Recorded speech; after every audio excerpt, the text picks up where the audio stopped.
Let us begin with the king of the featherweight division. Let us begin with the man who is returning to action in his very first title defense on October the 26th. It's in Abu Dhabi. It's going down in less than 2 weeks' time, and it's one of the most anticipated fights of the year. In fact, I believe some members of our team have said it's the one that they can't wait for the most. It's Max Holloway, the former champion at 145, going up against, like I said, the new king at 145. He is the pride of Georgia and Spain. He is El Matador. He is the one and only Ilia Topuria. There he is. What a setting. How are you, Ilia? Great to see you, my friend. Very good. And I want to say to you off the top, happy, let me get this right, Sevetiskovloba? Did I say that right? What's that? Svetiskolova. Svetiskolova. Thank you very much. I appreciate it. Thank you. That's a celebration in Georgia. Actually, a very important day for us. So thank you very much. I appreciate it. Amazing. I totally butchered that. I'm sorry. I tried my best. Svetiskolova. There it is. Okay. That's great. But the try counts. Thank you. By the way, what about this setting? Where are you? Are you in your royal palace in the? I saw that plane that you took to get over there. What is this setting? Where are you right now? I'm here at home, staying where I'm staying here in Abu Dhabi. Actually, a very beautiful place. It's unbelievable. Yeah. They're treating you well out there. Yeah, very good. They're treating me like a king. That's right, as you deserve. I saw that plane that you took as well. Life is good for you as champion. Life is good. Life is good as a champion. It's always been very good for me, to be honest. And by the way, also, since we spoke, you welcomed a baby into the world. Congratulations to you and your partner. Thank you very much. How is the baby doing? How is everyone doing? Amazing. She's like a princess, growing every day. It's something amazing to watch her every day. She starts doing new things day by day, so it's something amazing. It's a gift by God. The fact that this comes right before your first title defense as UFC champion, do you feel like it gives you a little more motivation, a little more strength going into the fight? Oh, of course, it's always a huge motivation when you get that new life and your family. So, of course, it's a huge motivation for me. Amazing. It is. And so what about your mindset and how you're feeling and your confidence? Because this is your first time fighting as champion, as opposed to being the hunter. You're now the hunted, right? They're coming to take your belt away. Do you feel any different this time around? Does the preparation, the build-up feel different? No, to be honest, I feel the same way I always felt. And in the past, the preparation was the same, always adding new things in my preparation. But yeah, it's the same thing as always, cutting the weight, getting ready for the fight. And I can't wait, to be honest. I always wanted to fight with Max Holloway, share the octagon with him, and here we are. October 26. You had an opportunity to do this face-to-face with him around a week or so ago. How did you feel about that in the aftermath? Like, did you enjoy it? Did you not like it? Like being there with your opponent and speaking to him, what did you think of it? To be honest, I feel him a little bit distracted, scared. I don't know. He doesn't seem to be like the same way with me than the other opponents he had in the past. You got a cameraman following you there, huh? Yeah, I have this man. I don't know what the fuck he's doing, but... You don't know who he is?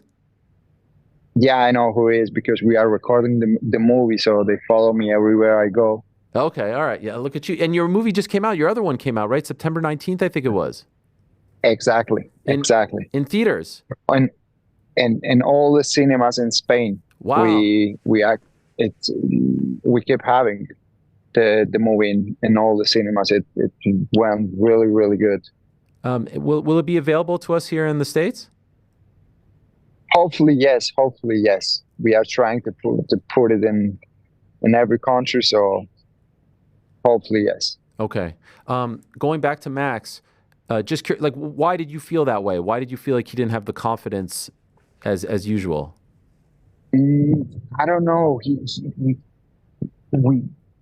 When we were like, I was talking to him, he was all the time like, Max, do you think you are going to win? We're gonna find out October 26th. We're gonna find out October 26th.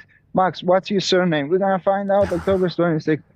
Uh, like everything I understood from that conversation was, we will find out what's gonna happen on October 26th. I already know what's gonna happen on October 26th.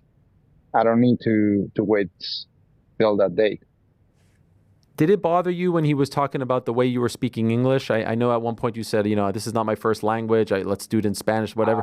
I don't care, Ariel. Okay. I don't care. I'm trying my best. I was talking to his language, which is the only language he knows to speak. So if he wants to try to do it in Spanish and German and Russian and Georgian, I'm able to do it. So I don't care. Fair enough. At one point, you said that you believe that he didn't want to fight you, that he was trying to fight Michael Chandler. Exactly. Is that true? This is what you've heard? Yeah. Really? He was avoiding to fight me all the time. He said something like, "No, I said to the UFC, I want the easiest fight. I want to fight with Ilia Topuria." That's a lie. A challenger never chooses fights. Never. I'm the champion. I choose who I want to fight next. And I said, I want to fight Max Holloway. And they told me he's asking to stay in the 155 division to fight with Mike Chandler. I don't know. He asked about many guys, and when they told him, no, Max, you have to fight with Ilia because he wants to fight you. So finally he had to accept it. But in the beginning he was trying really hard to avoid me. And so why did you want to fight him and no one else at 145? Because I fought with Volk, which was one of the biggest names in the featherweight division. And now we have Max Holloway, who fought with every champion that we had in the featherweight division. So I wanted to do that. And he had this performance in UFC 300 against Justin Gaethje. He got that BMF belt. So I wanna get it back and give it to George Masvidal when he comes back. Okay, and because that belt was created for and because of him. So no one else in my eyes is the BMF. I don't know, less Max Holloway. So why isn't that belt on the line? I don't know. Ask him. I don't know. Do you think that was his decision or the UFC's decision? I don't know, to be honest. But I don't care. You're not bothered by it? Because it seems like you want the belt. Don't you want it? No, I don't want it. I don't give a fuck about that belt, to be honest. But he calls himself the BMF. So we already know who is the world champion. And in the first seconds of the fight, we're going to find out who is the real BMF, because I already challenged him in the first 10 seconds of the fight. I'm going to point the ground and we'll see what he's going to do. I will be in the middle of the octagon. So let's bang, bro. If you're ready, I was born ready. Well, so you are predicting this. You are saying first 10 seconds, you're going to walk to the middle of the cage. You're going to point down. First 10 seconds, I'm going to point the middle of the octagon, and I will stay there. I want to give the best and the most excited 10 seconds in the UFC history to the fans. They deserve it. And if he stays in the middle, I promise I'm going to knock him out. I'm going to take his head off. I prepare myself for that. So, do you think he'll meet you? Do you think he'll meet you there? I don't know. We'll see. He's calling himself the BMF. So that's one of the things we're going to find out. Right. If he's the BMF or he's a pussy like everyone who is predicting that I'm going to lose to Max Holloway. All the UFC fighters, I watched the predictions of all the UFC fighters. They are predicting that he's going to beat me. All the bumps. Fuck you, everyone. After I'm gonna knock him out. Don't even tell me hello if you see me around. Fuck yourself, everyone. Who's doing this? Who's saying this? Who's picking against you? I don't know. Many fighters. I don't even wanna tell you the names. Okay. Because I don't want to give importance about them. Fuck them all. But you're taking notes. I'm taking notes. I'm taking notes. They all like snakes in the grass because they see you around, and then they acting like a fans. But when they have to do something, no, Max is going to beat him. Maybe they feel a little bit of envy. Do you think part of it is because Max has been around for so long, and so they're paying homage to the legend, and you're so confident, and you're the new champ, so they're leaning towards him just out of respect, as opposed to what they really think is going to happen? Does that come to mind or no? I don't care. I Yeah. don't care. I just want them to watch the fight October 26th and take notes about the new generation of MMA, about the skills, about the techniques, about everything that I'm gonna show them. I'm gonna teach them a little bit about MMA. By the way, can we clear up the belt situation? Because he said that you bought the belt. Did you in fact buy the PMF title? And if so, how much did it cost? Mm, I don't know. Someone from my team he bring it to me, but I don't know if he bought it or what he did. But I think he bought it. Are you going to bring it to the fight or to the fight week? Yeah. Of course, of course. I'm gonna bring it. It's mine. I own it. Fair enough. I own it. Fair enough. There is that shot, and he referenced it. They put you on camera after he knocked out Justin Gaethje, and people were saying that it looked like you didn't want him to win, or that you were spooked by it. Can you tell us what you were thinking in that moment? The first thing I said, it was like, thanks to God, it happens this way, because now we have a clear opponent for my next fight. So to be honest, I was really bored during the whole fight. You know, watching a two guys fighting inside the octagon, running around uh, during 5 rounds. But the last 10 seconds were really excited for me, for the fans, for everyone. But I didn't see, to be honest, any technique behind that knockout, and he knows that. He knows that. It was like exchange in the bar, and he get the knockout, but it wasn't because he was looking for the knockout. You weren't impressed. You were impressed by the because I thought it was a very one-sided fight in his favor. Like some people have called it the fight of the year. I don't really think it was the fight of the year because it was so one-sided. Maybe the knockout of the year, but you're not. Maybe the knockout of the Yeah. year, because the only good thing about that fight was the last 10 seconds. But how you can say that it was the fight of the year? No fucking way. That wasn't the fight of the year. No way. The talk, The fight of the year was me against Volkanovski. That was the fight of the year. or maybe this one coming up on October 26th. Yeah, maybe this one. But you Maybe know, this one. But this one is gonna be like uh, really, really, really fast. So I wow. don't know how it's gonna be the fight of the year. When you say fast, you think first round? I don't think I know that it's gonna be in the first round. He's not on my level.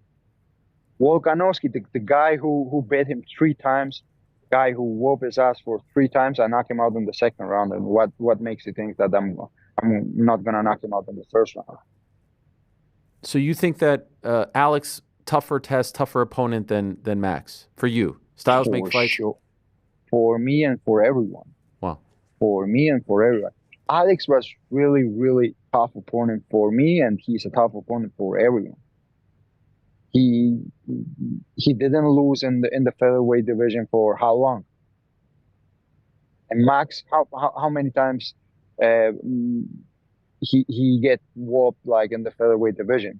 He get beat by Conor McGregor. When you get beat by Conor McGregor, shut the fuck up. Fuck, bro, forget about it. When Conor McGregor beats you, forget about it. Okay, so let's talk about this. I saw him in Marbella, and I'm sure you saw this as well. He said he's more Yeah, Spanish he than went you. to Marbella. He's more Spanish. Yeah, I also, when I see myself in the mirror below my waist, I also think sometimes I'm more African than Francis Ngannou. So when you hear him say that, what do you think? Uh he he's a fake fighter. He fakes all the time that he's gonna fight. I'm fighting Mike Chandler. I'm fighting this, and the greatest comeback. Fight. Why you don't fight? Fighter fights every day. What do you think is his He's issue a with fake you? fighter. Because I've heard him mention you a lot, and he gets very, very fired up when talking about you. I don't know. I don't know what's going on with him, but as I told you, he's a fake fighter. He fakes the fight all the time, but I don't see him fight. You don't He's think? like, I'm gonna come back and this and that. Bro, fight, fight. Put your name on the table. What the fuck are you doing?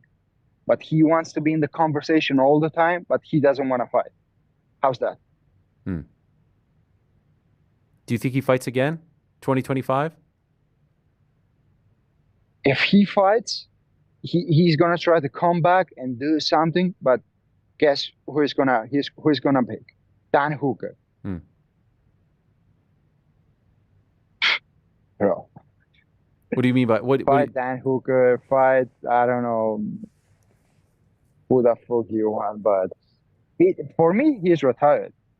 For me, he's retired. I don't want to even like talk about him. A guy who is retired, it's like I feel bad, but about a guy that talk about a guy who's retired, and he's at the same time retired. But surely, like Ilia Topuria versus Conor McGregor, you would welcome this, right? If it's a real thing, that's never gonna happen. Never. That's never gonna happen. Never. Why? How? Because I'm the world champion. He's not even in the rankings. How's that's gonna happen? But we can do something if he wants. For my next training camp, for my next fight, I invite him, and I don't know. I invite him with Dan Hooker, and they can do like 2.5 minutes one, 2.5 another. I change them each like every round. We can do that. That's it. That's all you're interested in. But yeah, because our official fight, that's impossible. And right now at this point, I have much bigger fights than Conor McGregor. Conor McChicken. What he went to Marbella when I was in Abu Dhabi. What's the issue with Islam? I see you guys going back and forth as well. What's the problem there? Do you feel like it's getting too personal? No, I don't have anything personal with him. Anything personal with Islam. I don't have any issue. The only point is that he's the world champion in the lightweight division. I want to move up to lightweight division, and I wanna face him in the future. And if he's not anymore the lightweight champion because he lose his belt against someone, I don't even care about him. Okay. I wish him all the best. But I said something like I want to face him in the octagon, and all his cousins came out. When I see you on the street and when I see you around, I'm gonna do this and that. And bro, shut the fuck up. Shut up. You're not gonna do anything. So shut up. You think they're trying to intimidate you? How? Because like and I know telling me that they're gonna punch me around. They said you went back and forth, or you said something about Usman as well. Like it just seemed like they were all kind of coming at you there. That guy, they caught him with the steroids, right? In the last year. With the PD. That's why he's so nervous, because it affects a lot in the nervous system. Steroids. That's why he's so angry all the time. Okay, so there's no issue there with Islam, and that is good to hear. I did read your tweet about Belal Muhammad, and this Conor is a fake fighter, and he's a fake champion. What's the issue there? Champion. No finishes, no knockouts, no knockdowns, no girlfriend, no kids. Belal has never finished. Never finished any man or woman. This is some kind of tweet. This is because a real champion finishes fights. He knocks people out. He submits people. If not, how you call yourself a champion? I don't know. A world champion. So what prompted this? Because you're 45, he's 170. That's not something that's happening anytime soon. So why did you start this, or why did you respond this way? Because he said something like, "If you want a street fight, we're gonna street fight you. If you want this," he said some bullshit. I don't remember really good, but he said something about me that it was like So finish someone, man or woman, it doesn't matter, but finish someone. In a way, though, Ilia, isn't this the dream? Everyone's coming at you. Conor McGregor's coming at you. The 170 champs. Everyone's taking shots, and they're taking shots because you're the king of the division. Bienvenidos. Yes. Bienvenidos. Bienvenidos. They want some lights right now because I'm shining right now. I'm shining. And after October 26th, I'm going to shine even more and more and more. And they are scared about the shine I bring. They are scared. They want to take a little piece of that. We spoke after the win over Volk, and we talked about Bernabeu, and we saw the footage of you coming out there and Sergio Ramos, and it was incredible, the scenes in Georgia and in Spain. Was it ever discussed for this fight to be at the Bernabeu? So yeah, we had some conversations to bring the UFC in Spain, especially in the Bernabeu. But you know, it's sometimes it's a little bit hard to deal with the UFC because they have their points, which is real very entendible. ¿Cómo sería entendible? Valid, yeah, which is really valid. So we'll see. We'll see what's the future is holding for us. But I'm very sure that we're gonna have a UFC in Spain in 2025. Oh wow, Spain arena, you think, or football stadium? I want to do it in the Bernabeu Stadium. Wow. I don't know. I want to do it. I want to do it because I know that it's gonna be the highest UFC gate in the history.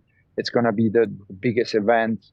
So I'm gonna try my best, and all the time when I try my best, plays how I want. Who would be the ideal opponent for you in that setting, if you had it your way? I don't know. Before I used to make more predictions about this, like who I want to face next, this and that. But at this point, it's like I don't know. I don't know. Whoever the UFC wants me to face, I will be there. The only thing I want to do is to fight in front of all my people in Spain in the Bernabeu Stadium to keep making history. So I don't care who's the opponent's gonna be. That's fair. What about 55? How far away do you think you are from 55? How many fights? How many fights? I can do it after this one. Do you want to do it after this one? Like already, or I want to do it. I want to do it.